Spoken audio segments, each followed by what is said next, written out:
Alright, acids and bases. When it comes to the AP exam, a lot of this is going to be review from your semesters with either me or Miss Freeman or whoever you had for pre-AP. There's a lot of multiple choice points available in these concepts for these beginning videos, but if you feel as though you have a full and complete understanding of acids and bases, you are more than welcome to skip ahead to the buffers section, which is when we have something that's new for AP. So what is an acid? Well, acid comes from the Latin word acidius, which means sour, because the first acids that were discovered were from citrus fruit, which are naturally sour due to the acids involved, or acids in them. Bases are typically referred to as alkali, which is an Arabic word that stands for the ashes that certain plants made that were found to be basic. And in solution, they feel slippery and they taste bitter. So if you taste something that's sour, like Sour Patch Kids, it's because they're covered in a type of acid. Whereas if something tastes bitter, like if you've ever been bad or cussed at your parents, like I did, you probably got your mouth washed out with soap. And that is because they have a base in them. Acid-base chemistry is probably one of the most practical and relevant topics in chemistry, because acid-base chemistry is used in everything from the blood in your body to your environment to how you clean to the industry. In fact, sulfuric acid is one of the most produced chemicals in the United States. Also, all acid-base chemistry is aqueous, meaning it's all wet chemistry. We always will be dealing with aqueous solutions when it comes to acids and bases. So even though an acid may be in powder form, it is not particularly useful in chemistry until it is dissolved into solution. So let's talk about how you define an acid. Over the course of time, there have been three main theories that deal with acids. The first was developed by Arrhenius. You remember Arrhenius, the activation energy guy from the energy unit? Well, he's back. Arrhenius, a Swedish scientist who, after taking a break from making chocolate and hoarding money, came up with the theory of the Arrhenius definition of acids and bases. And he said, all acids contain hydrogen and all bases donate hydroxide. I do not know why I have this ridiculous French accent, but just go with it. However, his theory on acids and bases was extremely limited. For example, it worked for some major acids and bases, like, say, hydrochloric acid and sodium hydroxide. Hydrochloric acid can easily donate a hydrogen ion to make hydronium. Sodium hydroxide can produce hydroxide ions, so acid-base, according to Arrhenius. But he got a little confused when you put something like ammonia in front of him, which when placed in solution produces something basic. So Arrhenius got a bit stumped. And it wasn't until much later that someone else came along. Actually, someone else. However, people typically think that they're one person. They are not. Bronston and Lowry came along and they said, Arrhenius, you crazy, ignorant fool. You're right, but you are wrong. Bronsted Lowry said that there was another way to name an acid and a base. They said an acid is a proton donor, while a base is a proton acceptor. Because remember, hydrogen, once it forms an ion, is really just a naked proton. So they were able to say that since hydrochloric acid donates a hydrogen to water to make hydronium and chloride ions, ammonia can accept a hydrogen from water to produce a basic solution. We'll come back to this two-headed monster in just a few minutes, because after they came up with their theory, there was another situation that arose. How can this ammonia, which is neutral, simply accept a hydrogen? That doesn't make any sense. Why would that be spontaneous? And then there was another scientist who came along, Lewis. The same guy that gave us Lewis dot diagrams, he came up with a theory on acids and bases, which is now more accepted. His theory It explains all traditional acids and bases plus a host of coordinated compounds that are used in organic chemistry. And he said that an acid accepts an electron pair while a base donates them. Meaning that while ammonium has this extra lone pair of electrons, it can donate them to hydrogen. They can leave and join up with the hydrogen to produce ammonia. Sorry, ammonium. This is called a coordinated bond, when one element donates both electrons to form a bond. We can symbolize it with an arrow, meaning that this one was really nice and shared some of its extra electrons. And ammonia becomes ammonium, gets a positive charge.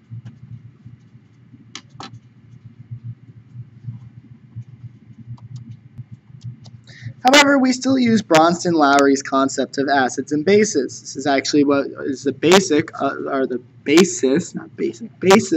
of the buffer system, the buffers that we will be using later.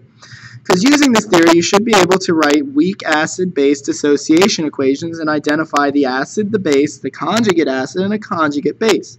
What is a conjugate acid-base pair? Well, it's a pair of compounds that differ by the presence of one hydrogen ion. It really becomes just a game of who has the hydrogen. So in our first example, we have nitric acid and hydrogen gas becoming hydronium and nitrate ions. Who has the hydrogen to start with?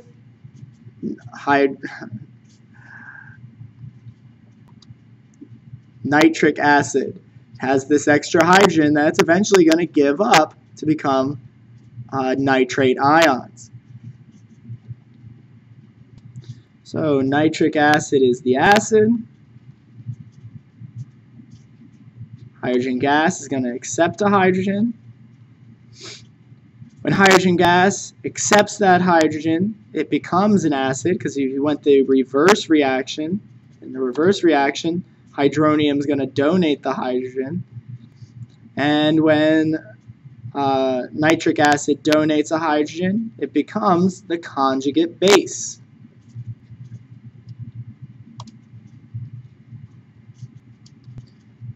Ammonium and water. Ammonium is going to donate a hydrogen, so that makes it an acid. Water is going to accept a hydrogen, and that makes it a base. Once ammonium donates a hydrogen, it becomes a conjugate base. Once water accepts a hydrogen, it becomes a conjugate acid.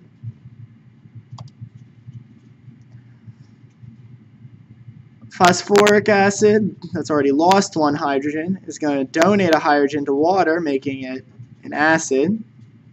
Water is going to accept that hydrogen, going to make it a base. Once it accepts that hydrogen, to go backwards, it would donate a hydrogen, making it an acid. And to go backwards, phosphoric acid would accept a hydrogen, making it a base. Acids donate hydrogen, bases accept hydrogen. Conjugate acid is the base plus a hydrogen. Conjugate base is an acid minus a hydrogen. Notice that each time I only moved one hydrogen at a time because acids can only donate one hydrogen at a time. Now, how many hydrogens an acid is capable of donating is how protic it is. If something is monoprotic, surprise, surprise, mono means one, that means it can donate only one hydrogen. It only has one hydrogen available. So, for example, a lot of your strong acids, so your hydrogens and that are paired up with halogens. If something's diprotic, you guessed it, they have two hydrogens they're capable of donating. If something's polyprotic, that means that it can donate 2, 3, or more hydrogen. What do you think a polyprotic base does? Well, it accepts, in this case, 2 or more hydrogens. Lastly is the term amphoteric and amphoprotic. And you'll often see people throw these around synonymously. While they are synonymous, there's actually a small difference. Amphoteric means that something is capable of swapping hydrogens, whereas amphoprotic means that something is capable of swapping hydrogens, while amphoteric typically is used when you're talking about something that is basic. So what does the prefix amphi mean? It means both, like amphibians can live on both land and water. Amphoteric means that something can be both an acid and a base, something like, say, water. If water accepts a hydrogen, it becomes hydronium and is acidic, or it can donate a hydrogen and become hydroxide and is basic. So let's say we're asked to write a simple dissociation, leaving out water for each of the reactions. Well, hydrochloric acid is going to dissociate. Remember, everything can only donate one hydrogen at a time. So hydrochloric acid is a strong acid. It's one of the 6. So it's going to dissociate completely. So I'm going to draw a single arrow. It's going to donate a hydrogen and leave chloride ions all by themselves. So I would have, that would be my dissociation for hydrochloric acid, since it's a strong acid. But what if you have a weak acid, like acetic acid? Remember, if it's not one of the 6 strong acids, it's a weak acid. So here I have acetic acid. It's going to dissociate, but remember, it can only donate one hydrogen at a time. So let's just take the first hydrogen, because remember, this is an ionic compound, or this behaves like an ionic compound. So I'm going to have acetic acid. Since it's weak, I'm going to do a double arrow. It's going to donate its hydrogen that's out in front, and I'm going to be left with the acetate ion. All right, how about ammonium? Again, if it's not strong, one of the 6 strong ones, it must be weak. So that means this is going to dissociate partially. So double arrow, and I'm going to lose one of these hydrogens. You can kind of think of this as HNO3, if you'd like, and it's going to dissociate into H and NO3. All right, what about the aniline? You know what? Just pretend that I pronounced it correctly. What about this? Well, it has this hydrogen out here, so it's always going to pull a hydrogen from the outside, guys. Either the hydrogen's out front, or it's in behind, it's somewhere. You're going to have to pull a hydrogen from somewhere. So I'm going to pull it from this ammonium ion, or what looks like an ammonia ion. So what's it going to dissociate into? Again, if it's not strong, it's weak, so I'm going to be left with hydrogen and this aniline ion that I didn't make you memorize, because you don't need to know it. Lastly, we have hexaaqua aluminum 3 ions. What's that going to dissociate into? Well, it would kind of help, actually, because you know you're going to have to pull a hydrogen out of here. Where can you get a hydrogen from? Let's get it from one of these waters. So if you'd like, you can't actually write this, but you could kind of think of this as this. So now it's pretty easy to see. I can pull a hydrogen from here, from this water. So that'll leave me with a hydrogen ion and, well, whatever you want to call that thing.